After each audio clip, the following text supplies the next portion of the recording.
Welcome, everyone, to what kind of feels like the first episode of Footy Rivals. Feels like we're launching a new season. Fair. Feels like we're launching into a new season. Yeah, we've already done round one, although that was so long ago, I can't even remember doing that episode.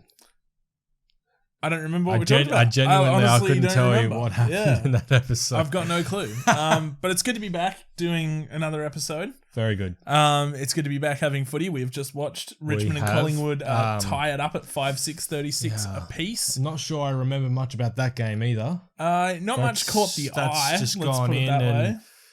straight out. I mean, we just did a watch party and we couldn't even deconstruct really because there was not much to deconstruct. Yes, so. it's one of the worst Thursday night footy games that you'll probably see. Yeah, a hot contest as any draw is, but close contest. I thought it was a hot contest, but yeah. So we've just watched that, but all in all, good signs to have some shred of football back. Yes, after two and a half months gone. Yeah, about 2.5 months hiatus. So it's good to be back. Good to be back. Yeah, brilliant. What did you make of Richmond Carlton here? Should we spend a couple minutes on that before we move on? I suppose, not Richmond Carlton, Richmond Collingwood. Oh, Richmond Collingwood, sorry. I'm so used to Richmond Carlton opening the season. Richmond Collingwood. Look, Collingwood opened the game really well. Richmond Richmond were completely unsettled in that first quarter. Collingwood controlled the game pretty much the entire time. I mean, I think Richmond dominated inside 50s, but they just couldn't get any shots off on goal at all. In fact, Tom Lynch scored their first 4 scores for the game. Yeah, he kicked 3 goals, 1 to have their entire, I'm going to say that was half first time. Half. Yeah, first half. Up to half time, he was the only Tiger to hit the scoreboard.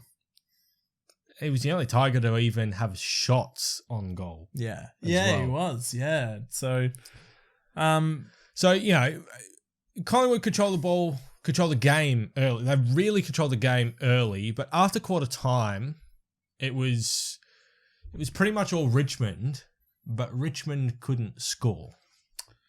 Yeah, I totally agree. And then by the end of the game, you just saw every single player on the park completely gassed at halftime. Yeah. I mean, we just talked about this on the stream, but that is the one takeaway that I will have from this game is that every player after halftime looked spent, and you can't blame them with the circumstances that they've had to come into. Basically, what is a new season in? Mentally, everything would have been draining as well, and that obviously manifests physically.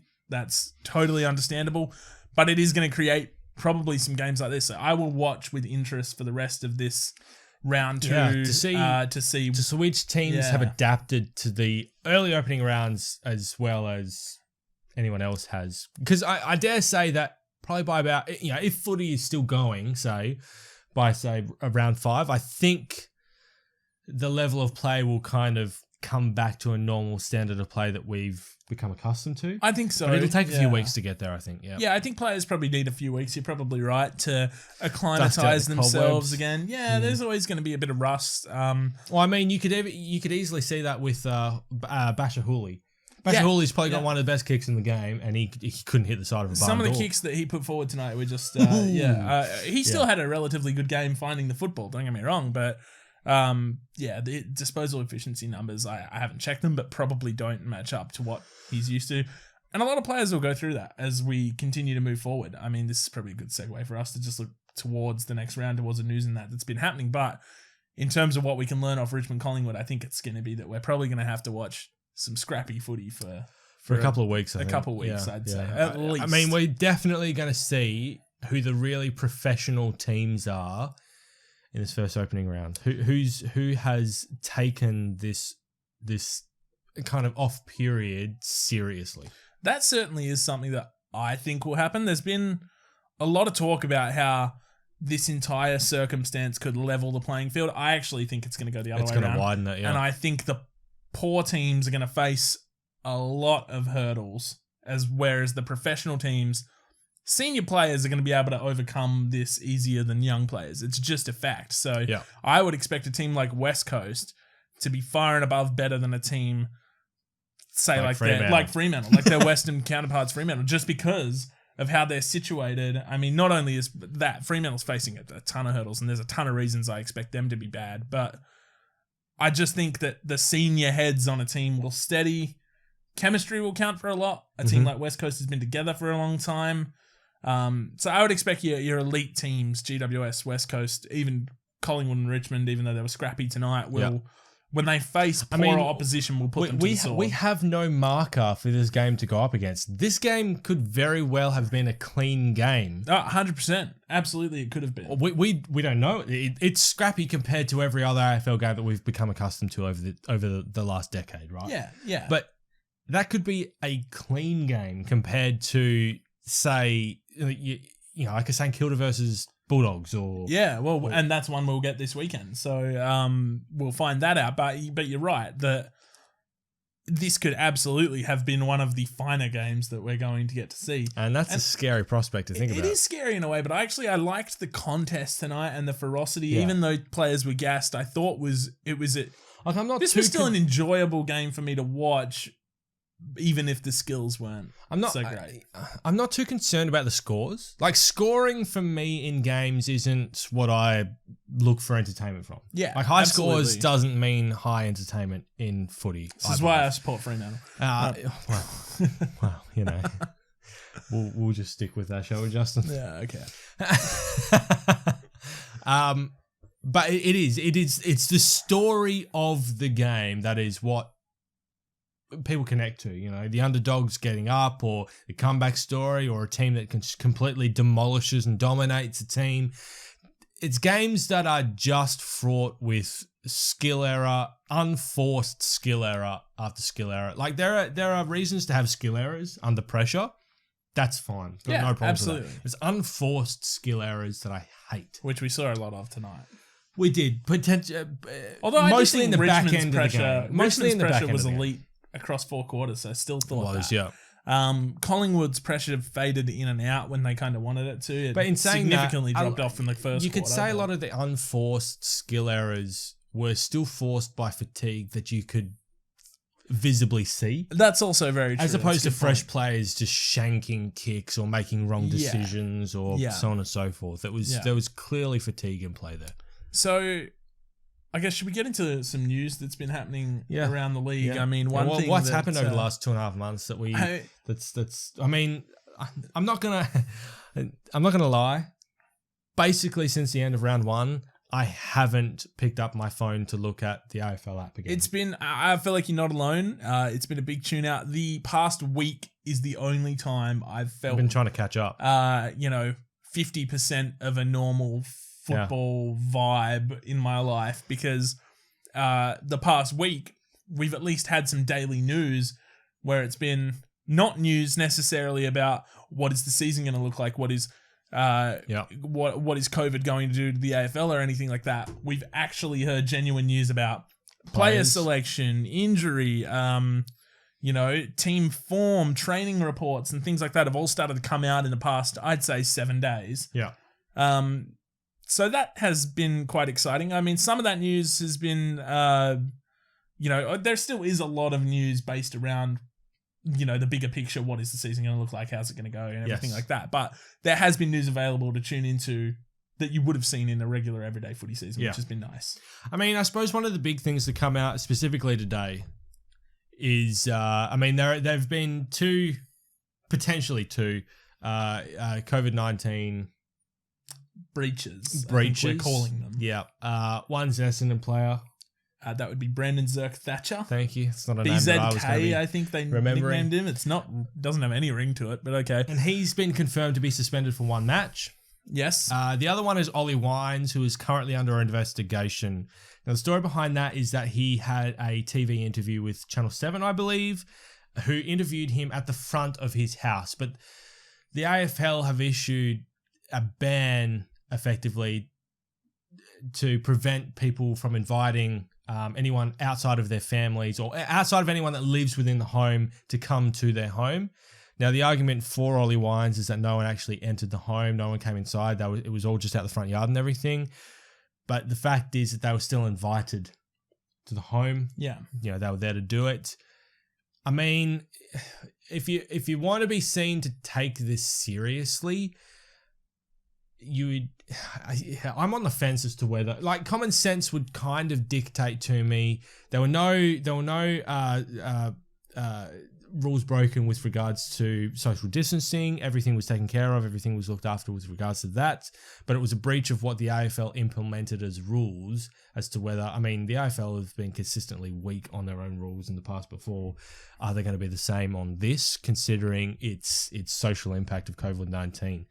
I mean, the whole thing is optics, isn't it? I mean, we're playing a game where for 16 minutes, for 4 quarters, 16-minute quarters, you're out there. So let's say 2 hours, you're out there tackling and bumping and you're still, like, I think tonight I still probably saw a few high fives, I think. Well, see, the thing is, though, is I could probably genuinely tell you that there is no other group of people in Australia right now that is more COVID safe than probably AFL players. I think you're probably they're right. getting tested 2 or 3 times a week or something like that. I think it's once every 2 days. So yeah, probably about 3 times a week. But the problem with that is that same level of isolation and integrity is not then put on to, say, the Channel 7 news team. So they could be infecting themselves, or like the likelihood of it happening is pretty low, but the risk is still there. I mean, that's why we've locked the fans out.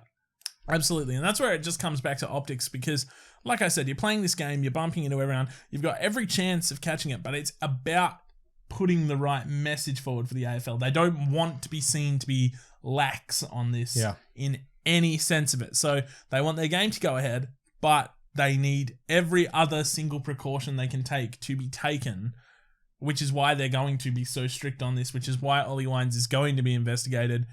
I don't actually know the story that well. You know more about it than I do. You pretty much just I've read it filled me today. in. So I don't know whether he'll get a sanction or not, or whether that's likely or unlikely, but look, if the AFL take it seriously and take this whole thing seriously, they would have to suspend him for a match. I would have thought so as well. But I would not be surprised if they back out of it because it's Ollie Wines. Potentially. I mean, another interesting point to make was I was reading today that media is getting ushered out of training sessions a lot quicker than they would have been usually.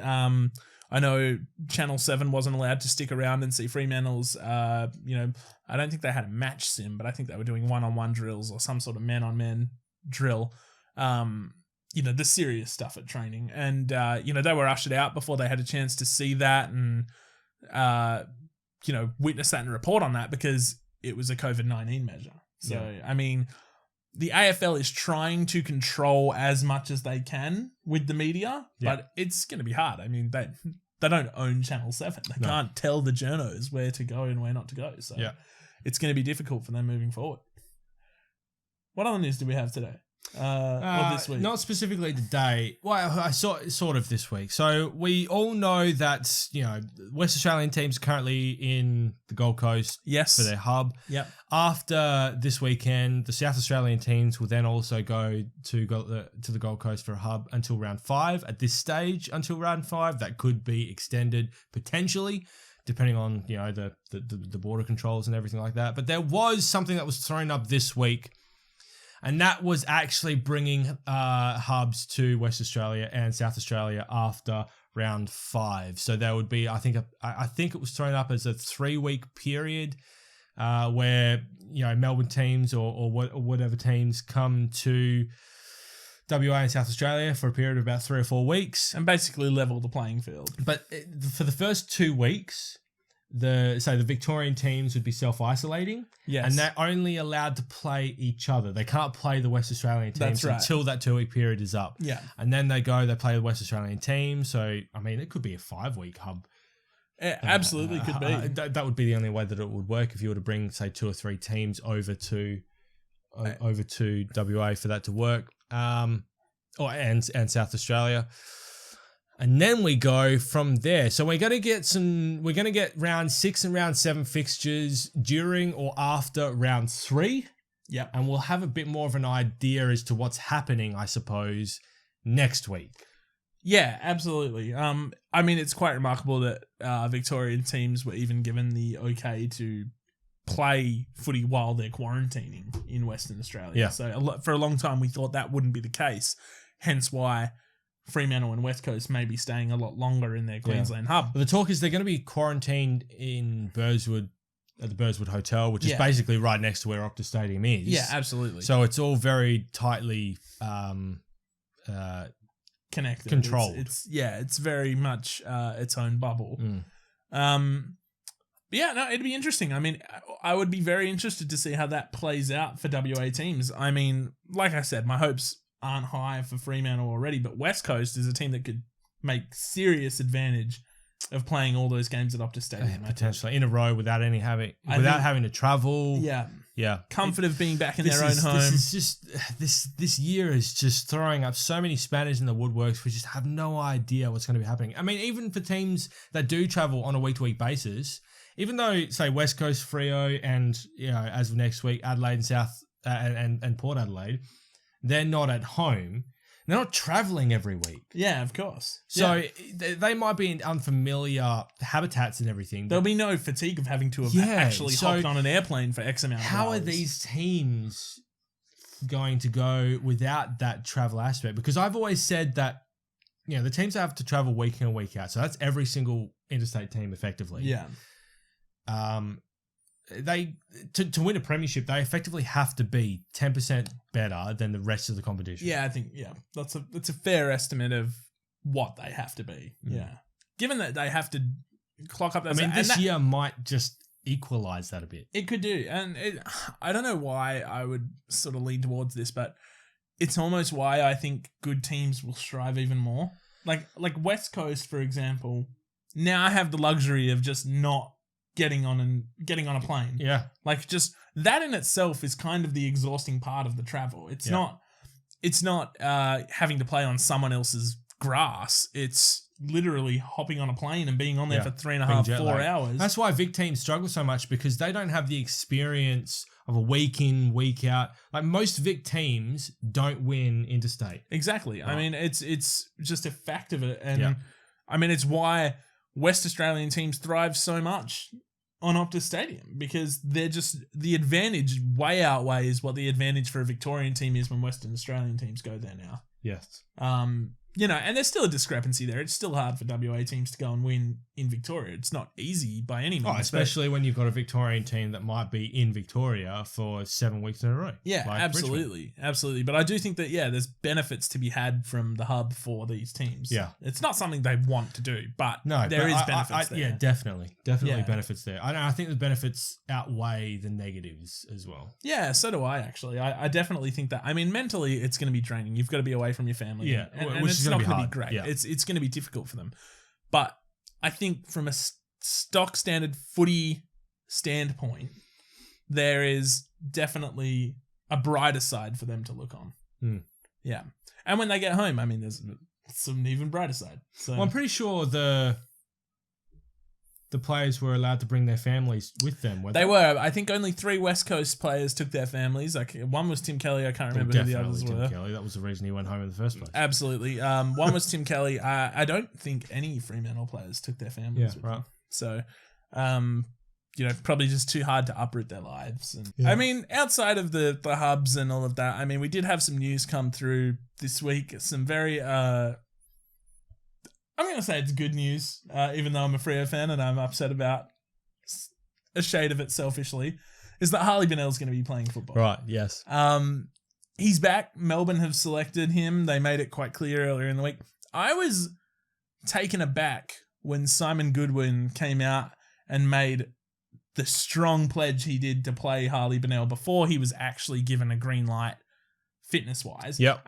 They always must have known that he was ready to go. Yep. But he did need to tick that final box. I was surprised they've been very publicly behind Harley Bennell the whole way. It's completely different treatment to what Fremantle gave him, in which Fremantle was very hush this down. Let's not hype anything up. Yeah. Let's keep real quiet. If it works, it works. If it doesn't, it doesn't. And I feel like they handled it the wrong way. I can understand it, but I feel like they expected Harley to fail. Yeah, they never really seemed to believe in him. Yeah, they At never least that was backed how him it in. came across publicly. I mean, that's probably the people on the inside. Like, if you were to say that to Ross Lyon, he would probably dispute that because he came out and defended him a number of times. And it's fair enough that they would probably, take a bit of umbrage at someone saying that. But I think from a public standpoint, when you're a person just reading the news and seeing headlines, it's fair to assume that they didn't ever really fully believe that it was going to work. Not with the way it went down. So in the end, he's been handed this lifeline by Melbourne, and we can only wait and see what happens. And absolutely, like I was kind of I admired the way that he handled his press conference when they sort of asked what had worked in your favor, what had helped you get here, and he did say, he's like, I don't want to say that it's a good thing, but COVID-19, because I would have missed half a season, but instead I'm ready at round 2. Because he was always meant to be ready around this time, and they've got him there. Hats off to their fitness gurus down there. I think it's Darren Burgess, and they've got a really good fitness program. That is something that we did speak about in the very first Footy Rivals, was Darren Burgess going back to Yeah, absolutely, Melbourne. we did. Yeah, I remember that. So, hats off to them. They got him playing. What do you expect from Bennell this week? If he's been chosen, I don't expect him to be a role player. They said, Goodwin has specifically said in the public he will be a hybrid forward midfielder. Which is his position. It's his position. It's always been his position. I don't expect him to play or perform like a role player. I do expect him to I'm not expecting him to play, his 30 disposal, 6-goal game that he did at Gold Coast. But I am expecting him to get maybe mid to high teen possessions. Yeah. I'm not expecting him to crack 20 possessions, maybe 2 goals. I think because he would probably spend the most of his time forward. I don't think he's going to see too many midfield minutes. I mean, Goodwin has signalled that he would see his fair share, but I see too much going on in that midfield for him to crack in. I mean, they're going to have Petraka run through there with you've already got Oliver and Viney and guys like that. See, the thing is, and this is what Melbourne's problem has been specifically last year, and even to a degree in 2018. They have a lot of inside grunt. Yeah, absolutely. Viney, Oliver, Petraka, Brayshaw. They're all inside. None of them are outside players. Yeah. They're all inside bulls, right? Bennell is that outside player. And this is where you're right, they did run into trouble last year trying to turn Brayshaw into a wingman, and it was never going to work. Nope. And I mean, this is why they went after Ed Langdon from Fremantle. It's exactly why they went after players like Langdon and Bennell to ensure that they had enough run and carry. Outside, yeah. Which makes total sense. So I imagine he'll still spend the bulk of his time forward in his first game back. Maybe in coming weeks, ease him into some more midfield minutes. I'm not sure, but they don't seem to care about easing him in at all. I mean, he's ready. He plays. It seems to be their mantra. And you got to back your medical team in. That's the thing. Absolutely, you do. Absolutely. And I don't think Freo has never backed in their Freo. Well, I mean, they've probably got one of the worst medical teams in the I was going to say, their medical industry, team's and that's never probably given why they don't back them in. Yeah, the medical team's never given them reason to back them in. But yeah, I hope he goes well. I did say earlier in the week that as a person, I hope Harley Bennell has a really, really, really good game and has a great Demons debut. As a Freo fan, I'm pretty salty about this. It's a tough one to swallow. Because of the club, though, not because of Harley or because of Melbourne or anything. It was just ridiculous to blame anyone but the way Fremantle handled that. I just wish him the best. I'm sure you do. Any other news? We really should have written this Not down, anything that I really particularly want to go over. I mean, we already know what's happening with the games themselves. There's no extended interchange bench that was tossed up over the last couple of months. Minutes played is still 16 per quarter plus time on. Coaching staff has been reduced to 30 staff at the at the game per team. Yeah. Which I think most teams could probably thank West Coast for, because they're the ones that asked specifically to have some extra staff members around. Absolutely. there's not. It's pretty much the same as round one. Yeah. Nothing's changed from round one. Yeah, we're just back. But yeah, so we know tomorrow night is Geelong and Hawthorn. I haven't looked at the team, so I hope you've got them there in front of you. I mean, I can bring the teams up, but it's not going to really like we were talking about earlier tonight. It's not someone swinging the axe or ins and outs. You can't. It's just a new. You can't season. talk about changes to the teams from round one because you're talking about it basically from round one, another round one that's happening. So absolutely. You wouldn't go, you wouldn't compare, say, the end of 2019 to the start of 2020 and, who have they brought into the side and who have they taken out? No one says ins and outs in round one. Not for round one. And that's basically what this is. So we're not going to treat it like that. Yeah, let's disregard teams. If there's an outstanding selection that's been made that I think we've already covered in Harley Bennell, now, there's not many others. Jaeger O'Meara is not playing. He is not. No, he is going to miss. I mean, how do you expect this game to go down, first and foremost? It's played in Geelong. That's my thoughts exactly. But I don't rate Geelong this year. I'm buying back my Geelong stock just a little bit. Not much, just a little bit. Because I feel like, particularly with this game, I spent the whole off-season probably hyping Hawthorn to the point where I overhyped them. Yeah. And now I killed Geelong to the point where I probably killed them too much. Yeah. And now I'm a bit like, Geelong's not going to be they're not going to be great. They're not going to be as bad as what we think they were. I just don't think they're going to be as bad as what I thought they were. I think they're still a competitive team. They're just not a premiership winning caliber team in my mind. They may prove us wrong, but I think Jaeger O'Meara not playing this does actually make a big difference. Yeah, I think it kind of hurts Hawthorn. I think if Jaeger, Geelong, even if he was playing. No, I think if Jaeger was playing, I'd have backed him in. See, I think, yeah. I mean, I base this on literally just me trying to balance out logic here, but I think I sold too much Geelong stock and I got to buy some back. I'm going to back in the Hawks. All right, well, this is good. We've already got one different. I'm pretty sure. Now, I haven't watched the first Footy Rivals since we uploaded it, but I'm pretty sure we both got our certainty tips right. I think we did.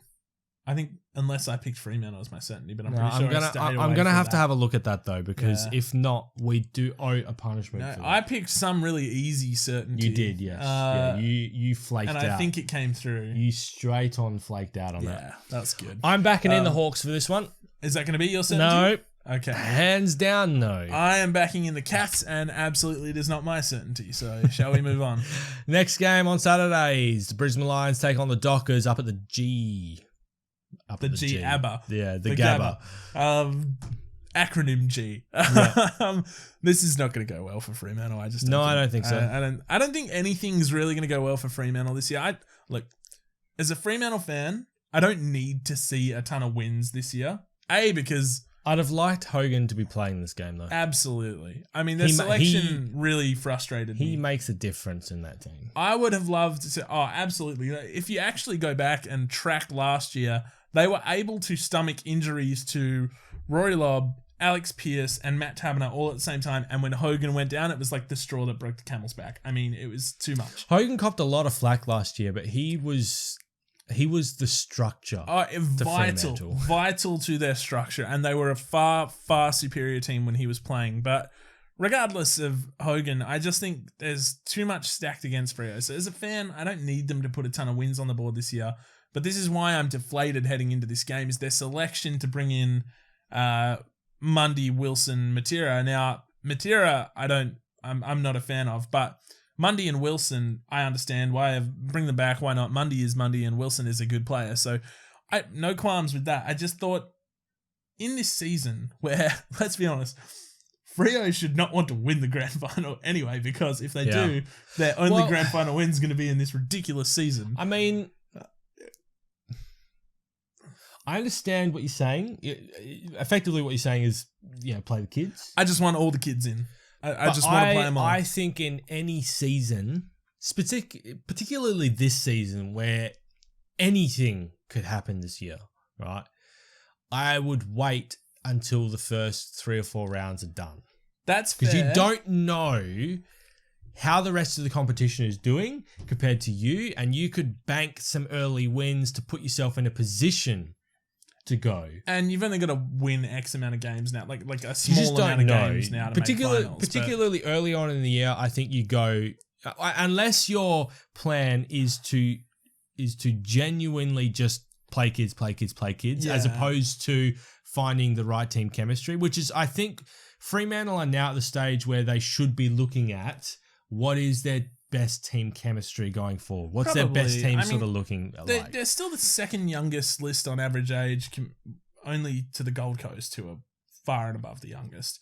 The Dockers, I think they're still the second youngest, if not they're definitely in the three youngest teams. So they still, like, most of their players are probably around 23 to 24 years old, I'm going to say. Like, there's a lot of players, definitely in the best 22, that are in that 23 to 24 bracket. But I just thought that this year, like, that's a stance I can understand. I'm not going to say, oh, that's like, ridiculous or anything. I totally get it. Winning football, specifically for the younger players, you know, Brayshaw, Cheer Up, all these kinds of players that have been in the team for a couple of years now that haven't been winning football. Winning football is good for their development. Yeah, but are they going to win? Is that team they they selected? Brisbane didn't play particularly well in round one. I've always thought that Fremantle in this whole time since they've bottomed out have been a better team when they play the kids. They introduced Griffin Logue came in for his first few games in like 2016 or 2017 when Harley Ballick, who's now just a forgotten person, no one really remembers him. He came in and played his first game, and from there they literally became a better side. If you look at their best wins from the back half of last year, it was when they just decided to play all their young kids. Because they get like a fresh burst of energy in the team and it's something new. Yeah, but you can't do that week in and week out. But you can't tell me that winning games is what's going to be important and that playing Collier and Matera and Brayshaw that are going to learn to win games with those guys. Agree with some of their selections. I will agree with you on that. Yeah. Some of their selections are baffling to me, especially when they've got players that may be younger and probably are better and more serviceable in those same positions. I do agree with that sentiment there. But winning football creates a culture around a club of wanting to continue to win. Absolutely agree with you. And this is a hole that, I mean, Melbourne are still trying to get out of. Carlton have been living in for the last 2 decades. Brisbane have just climbed out of. Yeah, Gold Coast are currently going through at the moment. It is a culture that is very hard to get out of. And I fear that Fremantle have had a very long history of being mediocre. Yeah, not being awful, but not being a good team. Just mediocre. Yeah. Right? It's to the letter of the word. Like, I feel like they have an opportunity here to generate a progressive culture. You know, new coach comes in, one who's not so defensively minded. Yeah. To be able to propel themselves forward and into this next generation of teams. Yeah.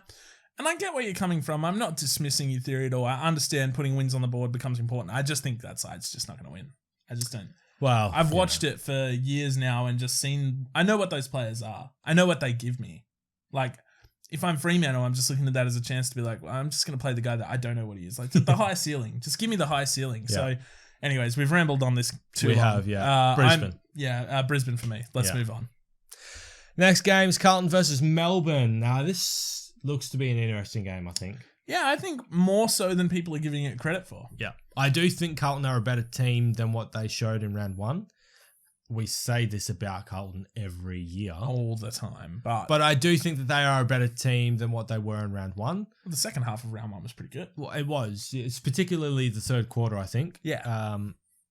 Melbourne, I can't get a read on Melbourne.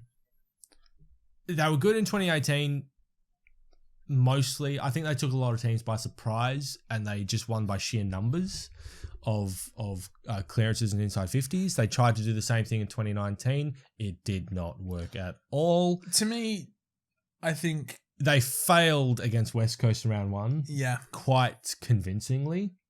Not necessarily on the scoreboard, but they were pretty average. soundly defeated on the day. I can't get a read on this team yet. To me, they're the biggest wait and see of the competition because you watched them go from top 4 to second last And now it's just like, which one of the two are you going to be? Yeah. To me, in this game particularly though, if you look at Carlton, there's Patrick Cripps, Daylight, more Daylight, and then probably like Sam Walsh and Sam Doherty. True. So, whereas I think just with Melbourne, there's a balance of talent there that I can at least look at Melbourne and be more confident in their, I mean, that's the basis of tipping football, but I look at Melbourne and I'm more confident in what their players are able to achieve next to Carlton, unless Patrick Cripps decides to take on the whole 22 on his own, which he can do. Right now, I would agree with that, but I think in 2 years' time, Carlton will be better than Melbourne. Absolutely. But right now, if you're looking at Patrick Cripps, and then there's a huge gulf until the next best player, unless Sam Walsh takes a step forward, which in round one he didn't seem to look like he was going to. But, it's round one. You can't really take much out of round one. It was tough going. It's against Richmond. So, but Melbourne, I can at least look around and go, there's Oliver, there's Viney, there's Brayshaw, there's Langdon now. There's Gorn, you say those names, right? But Brayshaw's had one good year over the last 3 or 4 years. That's also true, yeah. Viney's had one good year over the last 3 years. They're very inconsistent, but at least they've been on a couple times. Carlton's players, outside of Walsh and Doherty, I just don't think have been on ever. Wow. Casbolt was alright in round one, I guess. He whatever. was, yeah. But what have they ever shown me out of those handful of names? Those guys, Melbourne has shown me more. So Melbourne for me. I'm going Carlton. You going to go Carlton? I am, yeah. Certainty? I am, yeah. I will go Melbourne as my certainty, and we will just face off in this game. Whoa! We will just go head to head. So someone is getting a punishment next game. Yeah, 100%. That's very interesting. I don't think we've ever done that before, but I'm totally locking in Melbourne. I mean, well, that sort of speaks to the state of play at the moment. Who knows? Yeah, who knows what's going to happen? So usually, if someone picks a certainty, we agree with it, so we just move on. But I'm going to go with the D's. All right. Should have locked in the next game as a certainty. No, that's not a 50-50 game, though. I would actually consider Carlton versus Melbourne a 50-50 game. Yeah, I do too. I can see either team winning. Yeah. I can't see either team winning in the next game. That's Gold Coast versus West Coast. It's the battle for Best Coast. That should be a thing. No, it shouldn't be. It should be. Battle for Best Coast. Which coast is Best Coast? It shouldn't be, because it's quite obvious that West Coast is going to win this game by a lot. I just think... You would think so. The Gold Coast, to me, again, a team that I like the direction they're heading in, and I like the moves they're making, but they're so far off the mark and they're so young to go up against a team like West Coast under the current circumstances. Like, the Gold Coast, to me, like Fremantle, are going to struggle for a multitude of reasons this year. So... maybe. I just think West Coast by a lot. I think the seniority at West Coast. I actually like West Coast. Is my flag tip. So, as much as it kills me to say that, I'm gonna have to get my flag out and chuck it up there. I think. As much as it absolutely kills me to say that, they're my premiership tip, just for how senior they are and how steady they are across the board to weather the storm of what is going to be the 2020 season. We can only wait and see, because they could be a team that, whilst on the Gold Coast and they're a very family-orientated team, they could just capitulate while they're on there. Who knows? Well. The mental battle could just be massive for them too. That's not out of the question. That's not out of the question at all. But for me, I just think they're going to be steady enough, senior enough. Even the coaching staff and all that's been around a long time. They know what they're doing. So West Coast in that game by West Coast for me as well. The next game's the most interesting game of the round for me. Yes. Port Adelaide versus Adelaide. The showdown. Adelaide's already punching on in-house. With potentially no Ollie Wines. Yeah, that's true. I don't know. I don't rate Adelaide this year.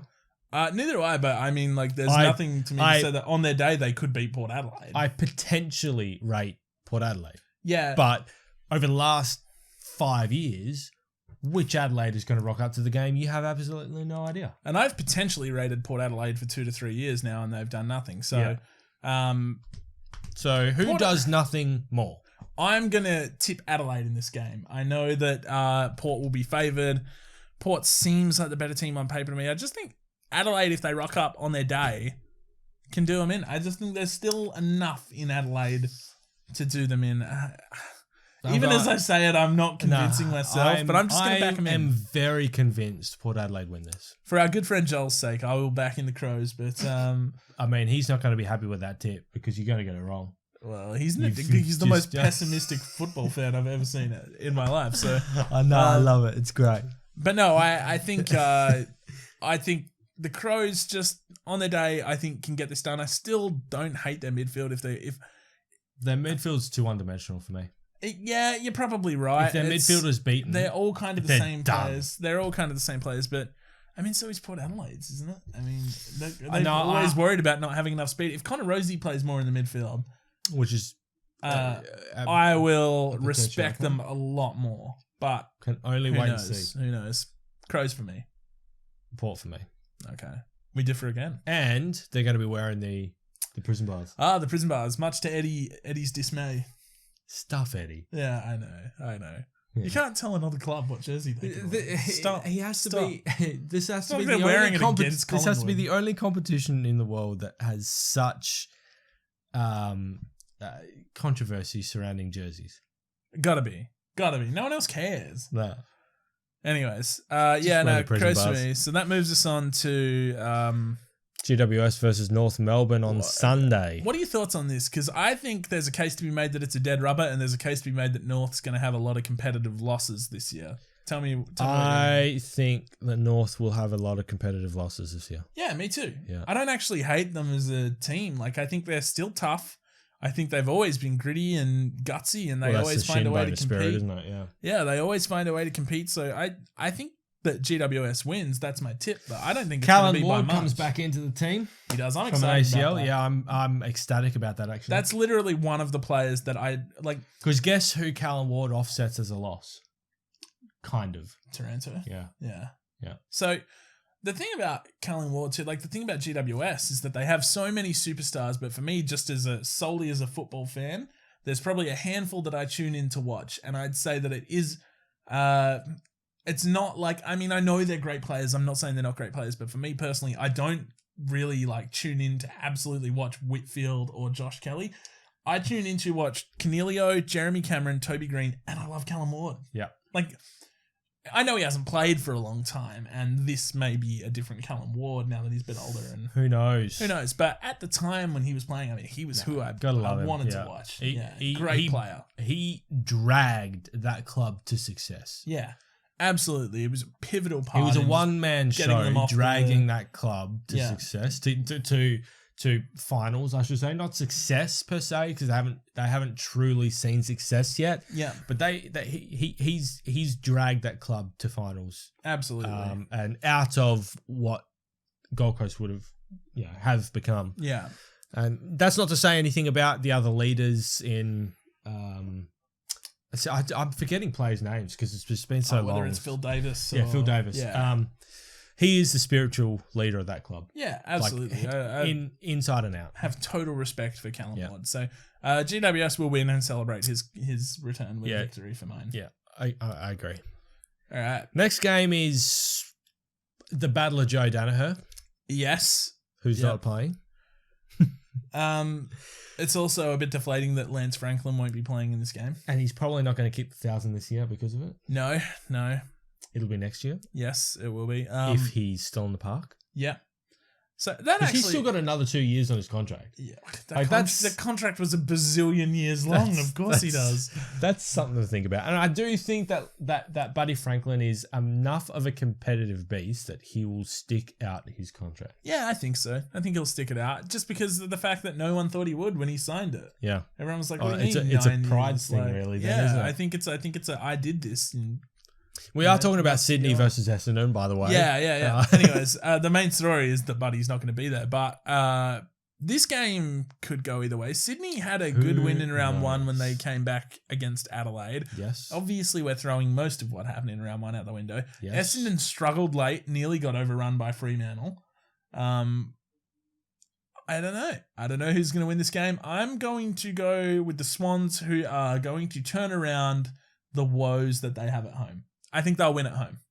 Yeah, I think they'll win at home as well. I rate Sydney's team better than Essendon's. I like Dylan Stevens as their draft pick too. I don't rate Essendon Categorically. Yeah, neither do I. Categorically. I think they got some good senior players, but that's literally all I can say about them. I'm not even sure they have many good senior players. Who are their good senior good, players? Not great. Definitely like not saying they're great, but I think like Heppel, Merritt, whatever, you like Hurley, Hooker, whatever. I reckon Heppel's fallen off a cliff ever since he came back from the year off. He was fantastic in round one, but again, it's a one-off game that happened 2.5 months ago, so we just don't know what'll happen. But Sydney for me, just for the fact that they played their best football without Buddy in the team last year. True, but Buddy hardly played football last year too. I mean, that's true, but I think that's not a hard statement to make when he hardly think they played. become more dimensional when they don't have him because he's such a huge factor that they look for him every time they have the ball. That's true. Without him, they're forced to look for other options who might be open, and those guys benefit. They're not bad players. If you're forced to look for Isaac Heaney or Will Hayward or whether it's Sam Reed or Florent or someone like that, that's not a bad situation. In saying that, Sydney were the best inside 50 conversion team in the competition last year, but they were probably the second worst team in getting it inside 50. Yeah. So if they can get it inside 50 more often, this team could be anything. They were like the anti-Melbourne, where Melbourne got a ton of inside 50s and didn't kick any goals. Couldn't do anything with them. So yeah, Sydney for me. Sydney for me as well, yeah. Which I think moves us on to our last game of the round, Sunday Night Football. It's usually an American football theme, but we have it here in Australia now. St Kilda's playing the Dogs at 6 o'clock, I think it is, or something like that, on a Sunday night. 4:05 for us, so 6 4:05 for us, so Eastern 6:05, Melbourne time. So I'm going to go with the Dogs in this game. I think it's pretty much dead even. I think both sides are going to be okay, but yeah, I don't know. I'm going to go with the Dogs because for some reason I think it's going to start a nightmare for the Saints because the Saints were the team that really amped themselves up. They were in the offseason. They were really the team that said, we're going to make finals. We're going to make a push. This is what we're going to do. Well, was their 5-year plan was to win a premiership this year, wasn't it? Yeah, they better get working on that. Or something like that. They're not even clubs should never release 5-year plans. They're an awful idea. But I would say that St Kilda was the team that put their hand up as we're going to be the improvers. I think they beefed themselves up as that over the offseason. Definitely in the moves they made. They, recruited Brad Hill and Zach Jones and Paddy Ryder and Dougal Howard and guys like that. But if they lose this game, they will be 0-2. Yep. And then they have to play Collingwood and Richmond in the next 2 weeks. Yep. And then they will be 0-4. And I can see a storyline. I can see a world where the storyline of St Kilda, who really amped themselves up and started 0-4 in a 17-game season, is a reality. Is Brett Ratton the coach to not let that happen? Nah. I actually think he's going to be a good coach, but I don't think he can. I don't think he's such a good coach that he can just say we're not going to start 0-4. Because who is in St Kilda's forward line? Who can win them the match? Max King. Who was a second-year player? Yeah. Third-year player? Second. Like it's his second year and he played like one game in his first year or something like that. So he's not your match winner. Or maybe, I think he debuted in round one, actually. He did, yes. So, yeah, no, he's not going to be a match winner. I mean, other than that, I don't know who they've got up for. They'll probably play... Membry, yeah, but again, we know who he is and he's a good player, but he's not going to drag them over the line or something. Yeah. And I just... I don't know, like who else you got? They'll probably play Paddy Ryder forward a lot because they have Rowan Marshall to ruck. Yep. I do kind of like their midfield matchup against the Dogs. Like I know the Dogs have a star-studded midfield, but I kind of like the whole Seb Ross, Jack Steele, Dan Hanbury kind of deal with Rowan Marshall sort of playing the ruck. I don't hate that. I think it's tough, whereas the Dogs probably, don't pride themselves on being hugely tough. You were talking about if the Saints lose this game and then they go on and they could potentially be 0-4. What happens if the Dogs lose this game? Heat's on. I don't actually know what the Dogs' schedule is after that, but they would want to hope that it's a good one because they definitely... They got GWS, Sydney. Yeah. And North Melbourne. So it's a slightly easier draw, but it's not an easy draw by any means. Yeah, exactly. And I mean, whilst St Kilda were the team that beefed themselves up as we're going to make the finals, the Bulldogs were almost beefed up as the team that's going to make the top 4, maybe. Yeah. So, they would want to get a wriggle on too, which to me... And they lost their first game pretty dismally too, didn't they? Collingwood killed them. Yeah. To me, that makes the Bulldogs maybe a shade more desperate. And I just think they'll get over the line. Yeah. I was starting the night probably going in for Saints, but I probably agree. Dogs get over. Yeah, Dogs have they've got a more complete team. Absolutely. Yeah. They've got a good midfield. They've got a good forward line. Yeah. Aaron Norton. Don't get me wrong, I won't be surprised if St Kilda gets up in this game. Like, I wouldn't be like, oh my God, St Kilda beat the Bulldogs. Like, but I just think the Dogs... the only way that I see St Kilda winning this game, though, is basically on the back of Brad Hill. Yeah. Yeah, that's what it'll be. They need to funnel him the ball. Yeah, and they definitely did that in round 1. I mean, and they would know that by having just watched the way he played at Fremantle last year. Fremantle's game plan was, let's get the ball to Brad Hill. Yeah. Like, let's get him running and carrying and using the football. So he needs to be funneled the ball. I mean, if the Bulldogs want to effectively squash the Saints, they would be sending a tagger to Brad Hill. 100%. And every single team in the competition should be looking to do that every single time they play the Saints. Every week. And that's where he just doesn't have the protection that he did at Fremantle. I'm not saying Fremantle's a better side than St Kilda. There's no way I'm saying that. But I think he just didn't have the protection from taggers because taggers just went to Nat 5. I mean, you kind of don't have a choice. So, yeah. Or Michael Walters. Yeah. So, yeah. But that's it. That'll be interesting to see. Those are our tips. Those are our tips. You'll see our tips score from round 1, which is pretty much null and void, but we tipped them. Yeah. And they're on the ladder. So if you want to compare your tips to ours, there they are in front of you now. And, wow, who knows what's going to happen this round. This round is going to gauge a lot for us moving forward into next week, I think. Absolutely. And we're just going to have to wait and see how it all pans out. Tonight was a good indicator. Although I didn't see a lot of players cramping. No, knackered. They were talking about it on the call, but I didn't see much of it. Yeah, completely knackered, but I didn't see a lot of cramping. Yeah. Anyways, I suppose we'll have to just watch and wait and see. Yeah, wait and see pretty much, yeah. Yeah, absolutely. Is that us for the night? That is, yeah, that's us for the night.